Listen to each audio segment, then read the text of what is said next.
여러분 안녕하십니까? 전주 MBC 뉴스데스크입니다. 저출산과 고령화로 인해 혼자 사는 가구, 이른바 1인 가구가 빠르게 증가하고 있는데요. 30년 뒤에는 전체의 40%가 혼자 사는 가구가 될 것이란 예측이 나왔습니다. 유룡 기자입니다. 토지주택공사가 매입해 임대하는 다가구 주택에 혼자 사는 가구를 분석해 보았습니다. 도내 4,500여 세대 가운데 무려 2,400여 세대가 1인 가구, 이미 전체의 54%를 차지하고 있습니다. 연령대도 다양합니다. 저소득층의 노인분들도 많이 계시지만 결혼을 하지 않은 청장년층의 젊은 분들도 많이 거주하시는 걸로. 원룸 형태의 주거뿐 아니라 아파트나 일반 주택도 1인 가구가 빠르게 증가하는 상황. 통계청에 따르면 2017년 기준 도내 1인 가구는 무려 22만 7천 세대로 31.2%를 차지하고 있는데 30년 뒤인 2047년에는 40.5%까지 증가할 것으로 전망됩니다. 전국에서 5번째로 많을 정도로 전북의 1인 가구 증가율은 가파릅니다. 부부가 자녀를 키우는 가구는 크게 줄고 65세 이상 고령자 가구가 대폭 증가하는 등 저출산과 고령화에 영향이 큽니다.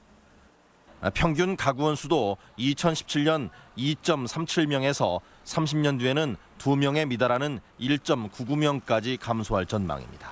심각한 사회구조 변화가 우려되고 있습니다. 출산을 기피하는 지금의 저출산 추세가 계속된다면 변화는 불가피할 전망입니다. 하지만 현재 전북의 합계 출산율은 지난 3분기에 0.93명까지 추락한 상황. 출산율이 2명 이상이어도 추세를 뒤집기 쉽지 않은데 오히려 출산율은 해마다 감소하고 있어 사회 구조에 심각한 변화가 우려되고 있습니다. MBC 뉴스 유룡입니다. 연말을 맞아 어려운 이웃을 위한 연탄 나눔이 펼쳐졌습니다. 전주병원은 자원봉사자와 전주 노송동에서 사랑의 연탄 나눔 행사를 갖고 전주시를 통해 파악한 기초생활수급자와 독거노인 등 불이웃에게 연탄 2,000장을 나눠줬습니다. 이번 행사는 추위와 경제적 어려움 속에 소외된 이웃들에게 희망을 주기 위해 계획됐습니다.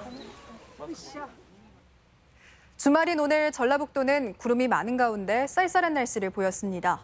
낮 최고 기온은 전주가 6.7도, 군산이 5.9도 등 어제와 비슷한 4도에서 7도의 분포를 보였으며 도내외 미세먼지가 모이면서 초미세먼지는 나쁨 수준을 나타내기도 했습니다.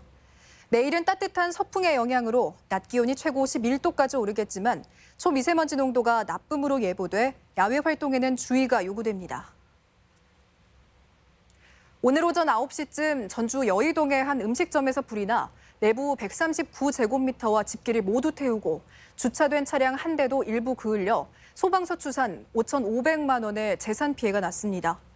이에 앞서 오늘 새벽 0시쯤 군산 나운동의 한 아파트 단지 앞 횡단보도에서 택시가 보행자 한 명을 치어 숨지게 했습니다. 불법으로 유통되는 수입 수산물을 막기 위해 단속이 강화됩니다. 부안해양경찰서는 수입산 수산물에 대한 불안감을 해소하고 유통 질서를 확립하기 위해 오는 31일까지 국립수산물품질관리원과 원산지 허위 표시 등을 집중 단속합니다. 단속 대상은 수산물 원산지 미표시와 도소매상의 수입 금지품, 보관, 판매 행위 등이며 원산지 허위 표시로 적발되면 7년 이하의 징역이나 1억 원 이하의 벌금형에 처해집니다. 치약과 샴푸 등 생활화학 제품의 성분 정보를 알기 쉽게 정리한 홈페이지가 마련됐습니다.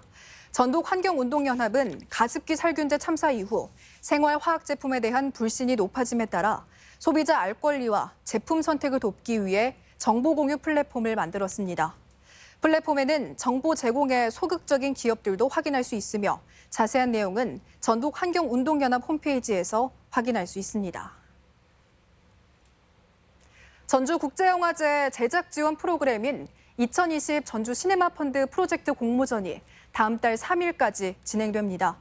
공모 대상은 극영화와 다큐멘터리로 공동 제작이나 외부 투자가 가능하며 2년 안에 완성 가능한 제품이어야 합니다.